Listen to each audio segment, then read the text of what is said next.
எங்க அப்பா நெஞ்சு வலி வந்து ஹாஸ்பிடல் அட்மிட் ஆயிருக்காரு. டாக்டர் அவரை பார்த்துட்டு அர்ஜென்ட்டா ஆபரேஷன் பண்ண சொல்லிருக்காரு. 1.5 லட்சம் ரூபாய் தேவைப்படுது.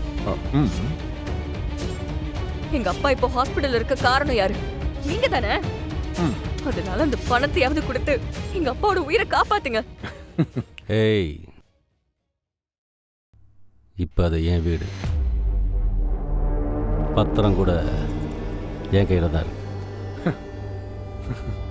என் வீட்டில் நான் பார் நடத்துவேன், இல்லை கிளப்பு கூட நடத்துவேன். அதெல்லாம் கேட்க ஒரு அதிகாரம் இல்லை. உங்கள் அப்பா உடம்பு சரியில்லாமல் ஹாஸ்பிட்டலில் இருந்தாருன்னா அந்த ஆளோட ஹார்ட் வீக்காக இருந்திருக்கும். அதுக்கு நான் என்ன பண்ண முடியும்? இவ்வளவையும் பண்ணிட்டு எப்படி உங்களால சம்பந்தமே இல்லாத மாதிரி பேச முடியுது? நியாயமா பார்த்தா நீங்க தான் அதுக்கு பணம் கொடுக்கணும். ஓ, உங்கள் அப்பாவுக்கு உடம்பு சரியில்லைன்னா ஒரு மகளாக இருந்து அதுக்கு பணம் கட்டி அதுக்கு ட்ரீட்மெண்ட் பார்க்க வேண்டியது உன் பொறுப்பு. அதை பற்றி நான் கவலை பண்ணணும் அவசியம் இல்லையே. என்ன ஆனாலும் சரி, இதுக்கு நான் பணம் தர முடியாது.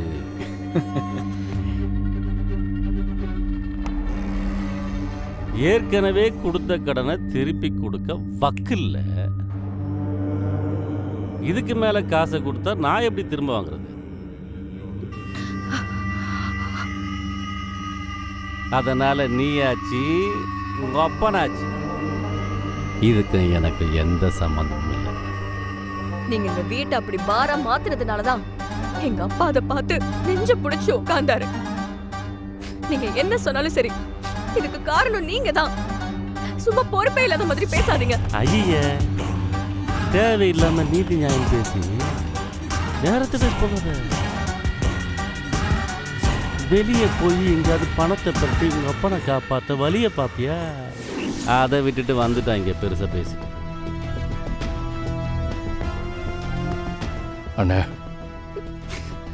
இவ அப்பா உண்மையிலேயே ரொம்ப கிரிட்டிக்கலாக தானே இருக்காரு. அவங்க அப்பா உயிரை காப்பாற்றுறதுக்கு தானே பணம் கேட்குறா.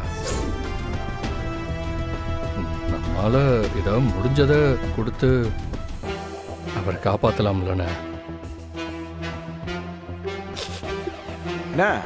வர வர இவன் நடவடிக்கை சரியில்லைண்ணே. என்னடா ஏய், அந்த பக்கம் சாஞ்சிட்டியா? இது என்ன பொண்டாட்டி பாசமா இல்ல மாமனார் பாசமா? அண்ணா, அப்படிலாம் எதுவும் இல்லைண்ணே. ஏய், எல்லாத்துக்கும் காரணம் நீ தானடா.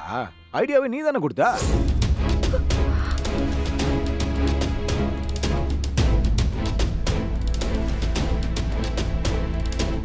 நீ தானே இந்த வீட்டை சீட்டாட்ற கிளப்பா வச்சு பாரா மாத்தினா நம்ம காசு அப்படியே டபுளா வரும்னு சொன்னீங்க.